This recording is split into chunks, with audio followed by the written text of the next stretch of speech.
Aujourd'hui, nous sommes à notre 3e jour de jeûne et prière dans ce moment de 21 jours que nous avons décidé de prendre dans la présence de notre Dieu.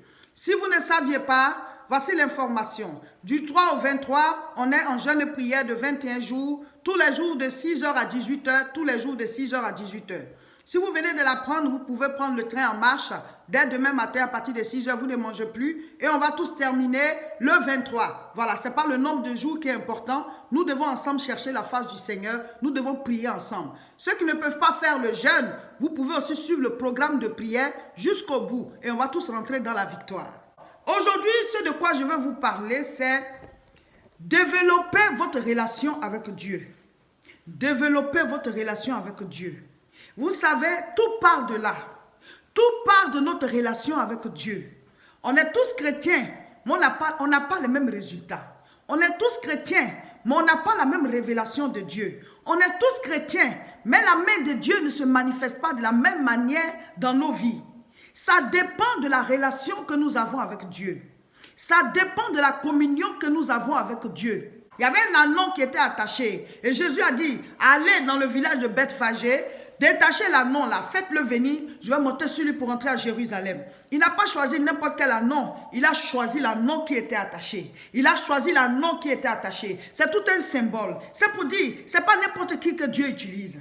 C'est pas sur n'importe qui, n'importe quel ânon que Jésus-Christ devait monter pour entrer à Jérusalem. Ça devait être un ânon consacré, un ânon attaché. C'est-à-dire qu'il n'est pas libre comme les autres ânons. Il ne mange pas n'importe quoi. Il ne galope pas partout. Il ne se promène pas de cour en cour. Si tu veux que Dieu t'utilise, si tu veux que le Seigneur entre dans une nouvelle dimension avec toi, si tu veux qu'il monte sur toi pour entrer à Jérusalem, qui est le symbole de l'ânon sur lequel il est monté pour entrer à Jérusalem. Et quand ils sont rentrés, tout le monde criait, Hosanna, Hosanna au fils de David, Hosanna celui qui vient de la part du Très-Haut. Et pendant que les gens magnifiaient Jésus-Christ, pendant qu'ils célébraient, qu'ils adoraient Jésus-Christ et qu'ils se prosternaient, mais l'ânon aussi profitait de cette gloire.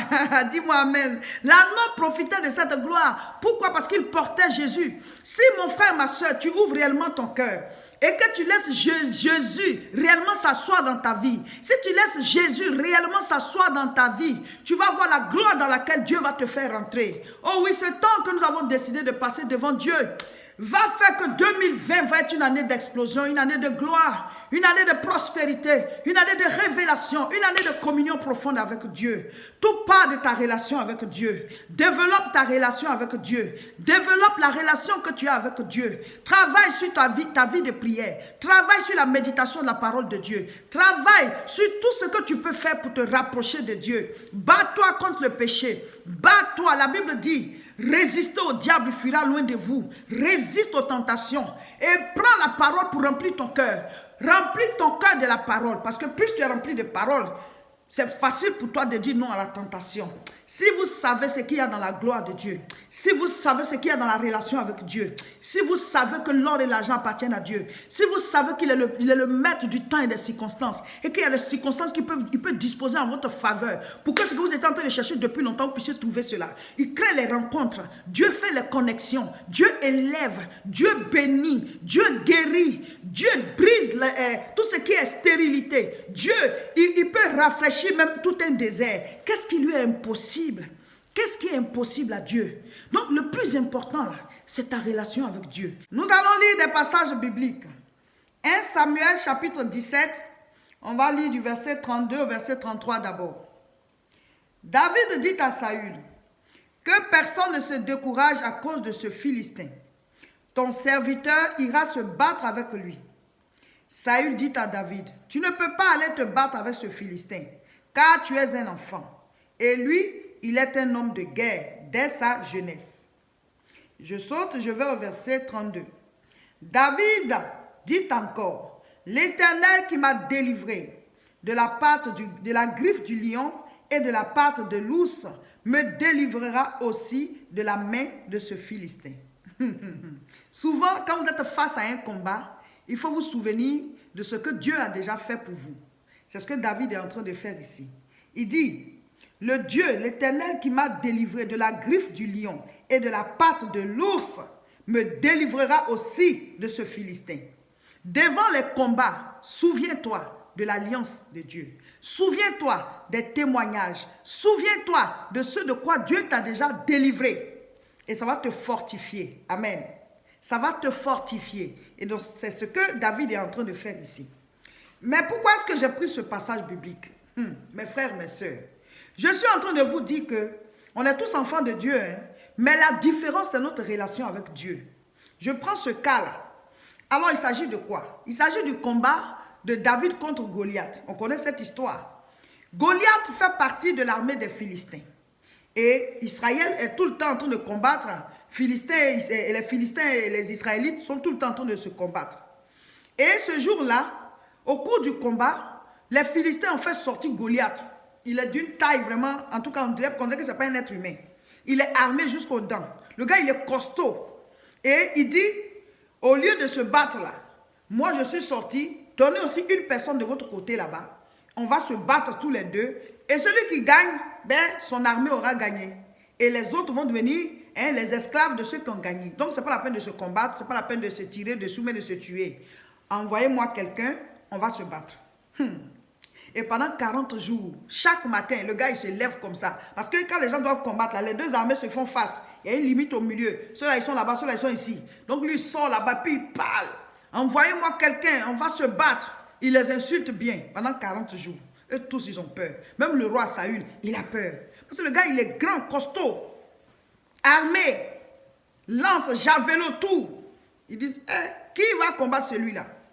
Un jour, le père de David, parce que David était jeune, il était jeune, entre 16 ans et 17 ans.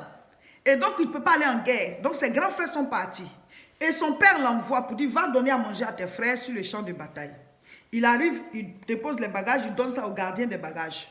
Et il court pour aller donner la commission de papa à ses frères. Ah, est-ce que vous allez bien? Et tout ça, je vais aller dire à papa. Il m'a dit de venir voir si vous allez bien. Je vous ai rapporté à manger. Et pendant que David est là, allez, Goliath se lève encore, puisque chaque jour il doit les insulter. Il commence encore à insulter. Donc David dit, mais lui c'est qui? Les gens expliquent, ah voilà l'histoire. On dit, il ne faut plus se battre, il faut que quelqu'un combatte lui, là, et puis on va voir. Et maintenant, David dit, mais qu'est-ce qu'on va donner à celui qui va combattre celui-là? Et on dit, ah, le roi va donner sa fille en mariage. On commence à citer tout ce qu'on va faire à la personne. David dit, mais moi je vais le combattre. Et donc ses grands frères commencent à l'insulter. Toi, on te connaît, hein, David. Vous lisez l'histoire, vous allez voir. Et il dit, mais qu'est-ce que j'ai fait de mal? J'ai dit, je vais le combattre. Depuis, il est en train de crier sur vous. Ce n'est pas que moi, je suis le plus fort. Mais je sais que celui-là, je ne vais pas le laisser insulter l'armée du Dieu de la vie, du Dieu d'Israël. David est courageux.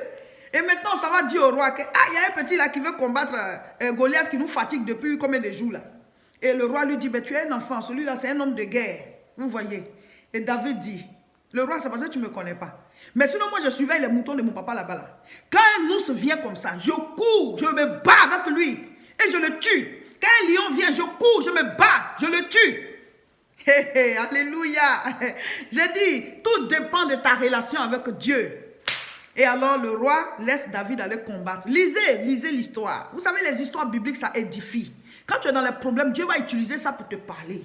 Dieu va utiliser ça pour te parler. Donc, quand vous êtes là comme ça, au lieu de papoter pour rien, causer de tout et de rien, appeler les gens au téléphone, raconter des choses, et puis la personne ne peut même pas résoudre ton problème là. Prends la Bible et puis lis. Il faut voir un peu les histoires qui se sont passées. Dieu va t'édifier avec. Plus tu es nourri spirituellement, plus tu es édifié. C'est comme ça. Et donc, David a combattu Goliath, il a gagné. Vous connaissez la suite.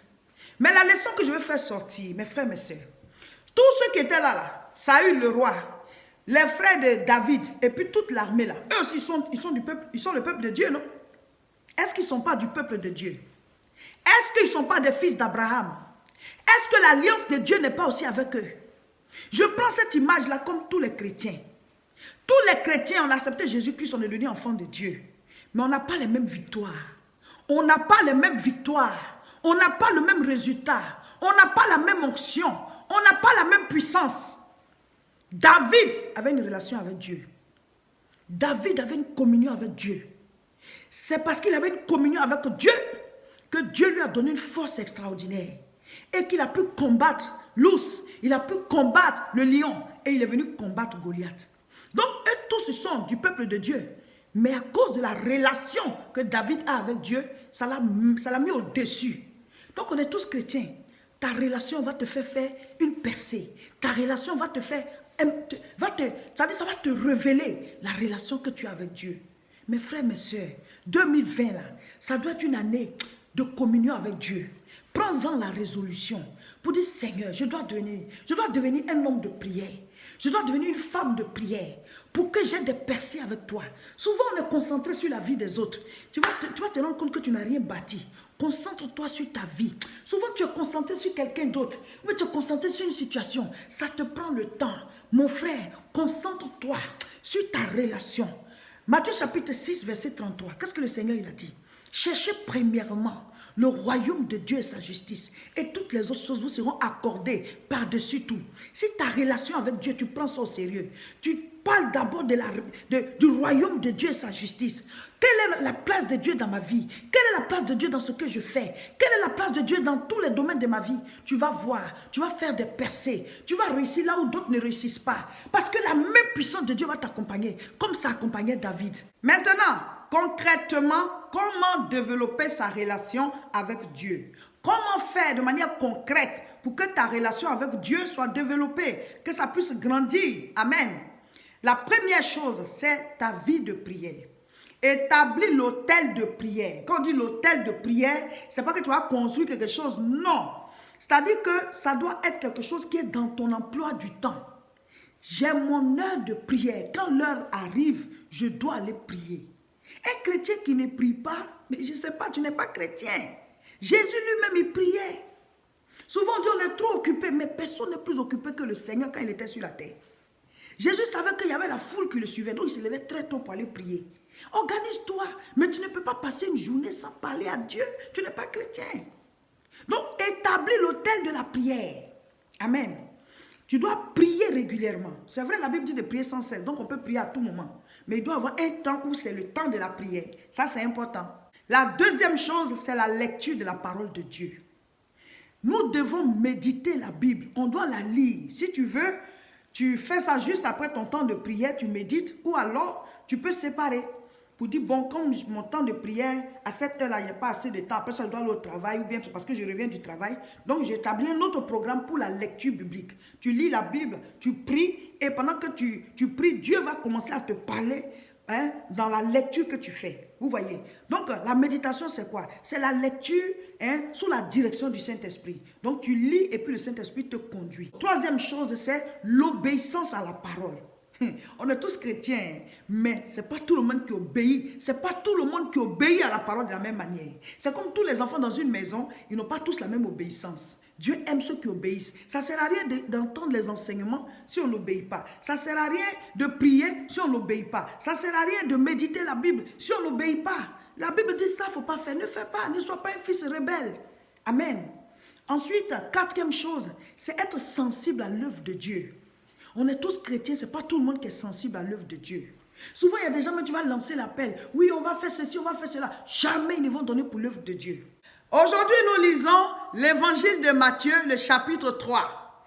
Tout le chapitre, vous lisez tout et vous venez commenter au bas de la vidéo.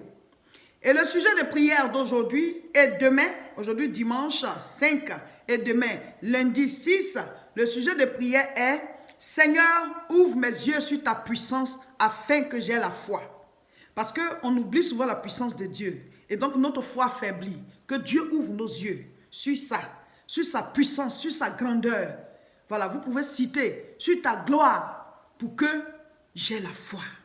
N'oubliez pas, nous nous préparons pour la grande conférence internationale dénommée la CIMA, Conférence internationale de la moisson abondante, le samedi 25 janvier à Nanterre. Je vous le dis, mes frères et mes sœurs, il y aura toujours des mouvements, mais ça ne doit pas nous empêcher de faire l'œuvre de Dieu. Et c'est nous les chrétiens qui devons prier pour que ceux qui sont à la tête du pays puissent prendre les bonnes décisions qui arrangent le peuple et qui arrangent aussi le pays lui-même. Donc venez le 25 à Nanterre pour la grande conférence, que personne ne la rate. Viens prendre l'onction prophétique pour rentrer dans la gloire. Mais avant le 25, nous avons le 11 janvier. Ce samedi 11 janvier, nous serons à Aubervilliers pour la première croisade de l'année. La première croisade de l'année qu'on a dénommée l'échauffement. On va aller s'échauffer déjà par rapport au 25 janvier Nanterre. Donc, on se retrouve ce samedi, toujours à Aubervilliers, 29 rue Sadi Carnot, 93 300, à partir de 14h30. Pour recevoir les vidéos qu'on met en ligne, abonnez-vous. cliquez sur s'abonner et surtout partagez la vidéo.